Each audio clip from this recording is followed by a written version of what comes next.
primeira vez que eu faço assim.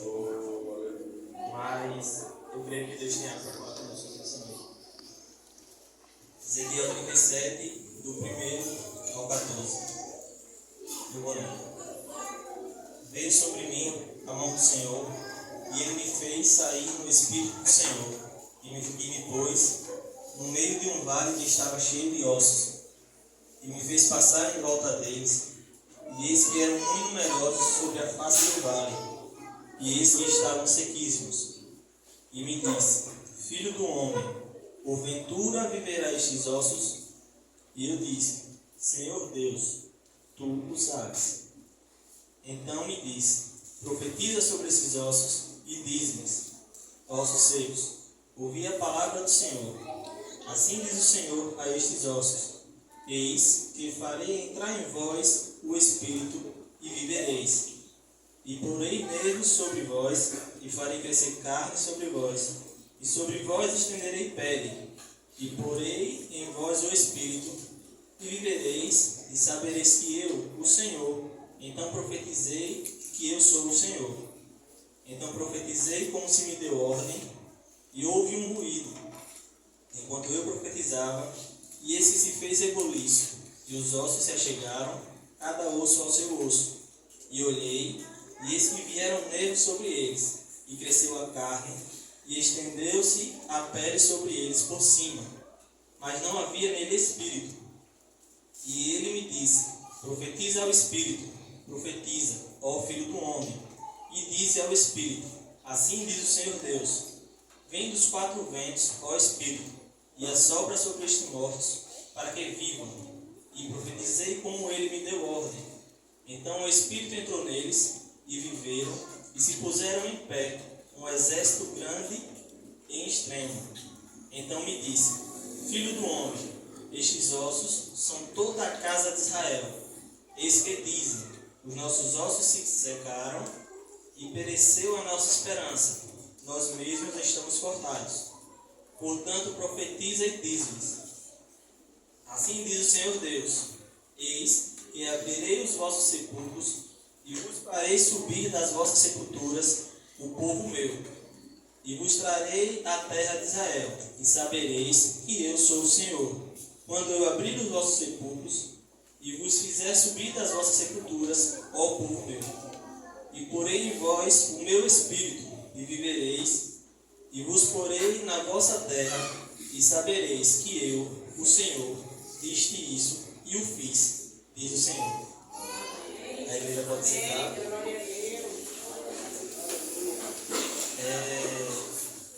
Meu pai tinha feito um convite há cerca de 2 meses e meio, a 3 meses, mais ou menos.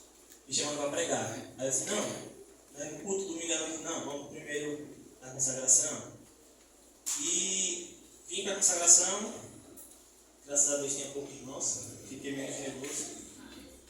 Mas fiz conforme Deus tinha colocado no meu coração, e a partir de então eu comecei a orar e pedir a Deus uma palavra para trazer para a igreja, e essa foi a palavra que Deus trouxe, colocou no meu coração. E os irmãos sabem que quando Deus coloca uma palavra no nosso coração, primeiro Ele começa tratando quem recebeu, no caso quem pediu a palavra, e no caso Ele começou primeiro tratando comigo. E foi só depois que eu comecei a ler e a meditar nessa palavra, foi que eu pude ver que muitas vezes nós não estamos muito diferentes a ela, né? Ainda mais com a situação atual do nosso tempo. E eu fui pesquisar e estudar para entender um pouco mais desse contexto, porque apesar de ser um texto bastante conhecido, quando nós vamos procurar e pesquisar um pouco mais a fundo, nós vemos que é muito mais complexo do que o que parece quando estamos somente lendo. E eu fui procurar saber o que significava esse vale, nesse tempo. Esse vale de ossos secos, porque foi uma visão que ele teve aqui. O profeta Ezequiel foi tomado em sonho e teve essa visão. E eu encontrei que esse vale foi como um cemitério. No cemitério estavam os ossos, como se estivessem enterrados, só que simplesmente jogados. todos jogados à toa. E Deus questiona a Ezequiel e ordena, né? No versículo 3 e 4, ele ordena para que Ezequiel profetize sobre esses ossos. Primeiro ele pergunta se poderia voltar a ter vida. E mais uma vez eu fiquei me perguntando, mas como assim também, né? Poderia voltar a ter vida. E Deus me ajudou também a entender que essa questão do poder voltar a ter vida não é muito diferente com todos nós. Tem muitos momentos que nós estamos tristes, estamos desanimados, não queremos ir para a igreja, não quer participar de nada que tem na igreja, tem serviço, seja de oração, escola dominical, seja qual for o movimento que venha a ter, o trabalho que venha a ter na igreja, nós não sentimos satisfação e prazer e nos encontramos como osso seco, espiritualmente. Isso não é no sentido literal da palavra, né? E Deus perguntou a ele, a Ezequiel, se poderia voltar a viver. E Ezequiel respondeu: Senhor, tu sabes. E Deus deu a ordem a Ezequiel. E Ezequiel fez exatamente como Deus mandou. Já começa daqui, o milagre começa a partir da obediência. A partir do momento que nós nos colocamos à disposição, a partir do momento que nós damos ouvido à voz de Deus e obedecemos, o milagre começa a acontecer. E foi a partir daqui que, a partir do versículo 6, que os ossos voltaram para os seus corpos. Osso com osso foi se juntando, vindo, como tem historiadores que dizem, que veio um do norte, outro do sul, um de um lado, outro do outro, mas todos se encontraram. Muitas vezes nós rodamos para vários lados, tentamos ir para outros lugares, mas o nosso chamado muitas vezes é ir em um determinado lugar, para uma determinada função, e não adianta correr, não adianta relutar, porque assim como os ossos voltaram um para o outro, nós também temos que voltar exatamente para a nossa função e fazer de acordo com o que Deus manda. Entendendo também que de acordo com a obediência, os milagres acontecem na nossa vida. E eu continuei também procurando, né, e vendo mais à frente mas quem seriam esses ossos?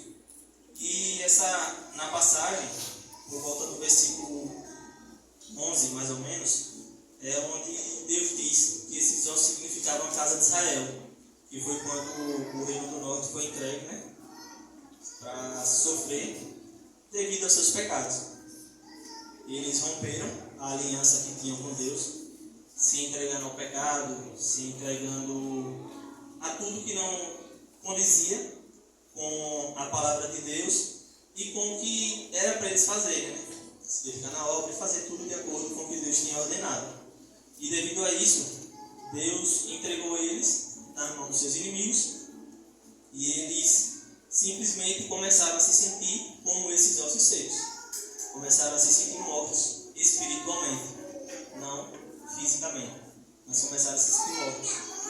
E eu continuei procurando também o motivo desse sentimento, né? Como eu falei, devido à quebra da aliança com Deus, gerou a certidão no povo e todos se sentiram como os ossos secos. E eles estavam ali no momento, tentando a reconciliação, alguns conversando com Deus, e foi aí onde Deus despertou o profeta Ezequiel para orar, interceder e levar essa palavra para o povo de Israel, que estavam todos destruídos, né? Espiritualmente não existia mais vida e nem condições a olho nu de ver eles se restabelecerem sua fé e, de acordo com a situação do momento, se reerguerem também. Porém, Deus, com a sua infinita misericórdia, mudou aquela situação do povo através da visão que ele deu ao profeta Ezequiel. E no versículo 14, Deus mostra, eu lendo e meditando, tem no versículo 9, ele diz: e disse Se profetiza ao Espírito, ao Filho do Homem, e diz assim ao Espírito: assim diz o Senhor Deus, vem dos quatro ventos, ó Espírito, e assopra nele, e assopra sobre estes mortos, para que eles vivam. E assim aconteceu. Viveram e estavam com o Espírito, mas o Espírito de Deus não estava nele ainda. E são os pequenos detalhes que fazem a diferença na leitura da Bíblia, que acaba mudando muito a nossa visão quando paramos realmente para estudar e para tentar entender o que Deus está querendo falar. Nos versículos, marquei aqui, mas parece que subiu. No versículo 5, aqui diz: eis que farei entrar em vós o Espírito. E é um detalhe muito pequeno, mas não deixa de ser muito importante, porque o Espírito aqui está com E minúsculo, e no caso significa o Espírito humano. Volta. No versículo 9, mais uma vez, está o E minúsculo. Porém, no versículo 14, é quando o milagre de fato acontece, que é quando Deus diz: e porei em vós o meu Espírito. No caso, o Espírito de Deus voltaria sobre Israel e eles poderiam se restabelecer. Glória a Deus! Glória a Deus! Eu fui procurar também entender qual a importância disso nos nossos dias atuais, né? E pesquisando, estudando, eu encontrei também que no nosso tempo nós não estamos muito diferentes, né? O pecado acaba nos distanciando de Deus. E como eu já falei no início, nem sempre é por querer. Muitas vezes acabamos nos entristecendo com algo que ouvimos, nos entristecemos com a forma que algum irmão olha, com alguma brincadeira, ou às vezes até uma pessoa comentando com a outra, como o pastor comentou em um culto aqui. Como o pastor comentou no culto, que muitas vezes nós passamos um tempo afastado, quando voltamos para a igreja, nós vemos algum irmão conversando e às vezes sorri por alegria, por estar vendo que estamos de volta, mas devido ao pecado e à quebra da aliança, nós acabamos entendendo errado. Nós interpretamos que estão zombando e com chacota, e na verdade não é isso que acontece. Pelo menos não na maioria das vezes, né? E esse texto me trouxe esperança para os tempos atuais, porque nós estamos enfrentando tempos difíceis e creio que, apesar de já estar começando a ser difícil, ainda vai piorar. Recente eu vi um vídeo de um rapaz que estava zombando dos eleitores de direita. Até então normal, cada um tem a sua opinião. Mas chega um determinado momento no vídeo que ele faz: vocês crentes, vão para o Afeganistão, lá vocês podem andar com sua Bíblia livre. Vão para os países que está proibido, os países que pessoas por ter Bíblia no telefone acabam perdendo a sua vida. Imagine andar com uma Bíblia de papel na mão, debaixo do braço, fazer o trabalho que nós fazemos de evangelismo. E esse vídeo foi, eu estava vendo, estava eu, a minha esposa e a irmã Ana, foi quando eu disse: aí a partir de agora já começou a pegar pesado. Porque enquanto ele mexe, política é uma coisa, é a opinião dele contra a de outro. Mas a partir do momento que ele começa a afrontar, tentar confrontar o povo de Deus, aí a situação já muda. Porque aí Deus já pode levantar alguém, algum profeta, para tomar alguma atitude, né? E a situação, eu creio que, assim como este homem teve a coragem de postar nas redes sociais e não foi bloqueado, vai acabar afunilando ainda mais para a gente. Eu conversando com o Júnior essa semana também, ele tentou postar um vídeo no Instagram com um hino e simplesmente foi bloqueado. O vídeo não pôde ser postado porque em outros países não poderia rodar o hino que estava tocando. Então, assim, se já começaram a privar as nossas redes sociais, para começarem a querer privar nossas idas e vindas, a igreja também não vai ser diferente. E é nesse momento onde muitos vão se sentir como Israel se sentiu, fracos, desmotivados, como os ossos secos. Mas, assim como Deus revelou ao profeta Ezequiel, Ele está também nos revelando hoje. nesse momento de sequidão, vão surgir pessoas para levar a palavra dele, orar por nós, interceder por nós, para que o Espírito de Deus volte para nossas vidas e continue fazendo milagres, né? Continuamos fazendo o ídolo do Senhor, cumprindo o ídolo do Senhor. Mas para isso acontecer também, Deus requer de nós arrependimento e o coração quebrantado, para Ele continuar usando a misericórdia, Ele continuar tendo compaixão do seu povo e sendo feita a vontade dEle, por mais que em alguns momentos venha a doer, mas a obediência é muito importante nos nossos dias. E para finalizar, falta pouco tempo ainda para a programação. Vocês não podem fazer a programação, né? Porque eu preparei um texto de 35 minutos, né? Fechando o som. Mas tá bom, a primeira vez. Amém. O que eu quero trazer para a igreja é que não existe nada impossível para Deus. É Ele quem governa tudo de forma soberana e com todo o poder. E se Deus pôde trazer a vida de volta a esse vale de ossos secos, como está escrito aqui no livro de Ezequiel 37, então, o que seria impossível para Deus?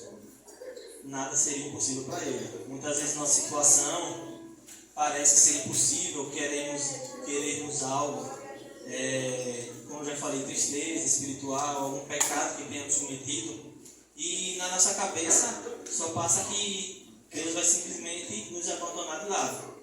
E não é dessa forma que Deus trabalha, não é dessa forma que Deus age. Eu lembrei agora também de um tempo, eu estava conversando com um amigo, e ele disse, ele está afastado, ele disse, eu tenho medo do Espírito Santo ter se afastado de mim, ter se retirado da minha vida. Eu perguntei a ele, quando você vai fazer algo de errado, e você sabe que perante a Bíblia é errado, o que é que você sente?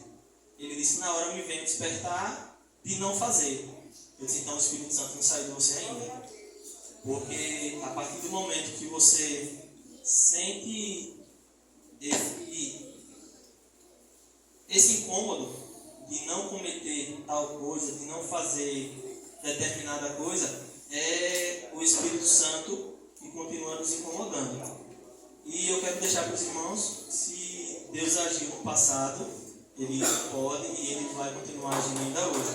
Tudo depende da sua obediência, da nossa obediência e da nossa fé. Eu agradeço a oportunidade. Em nome de Jesus. Amém. Glória a Deus.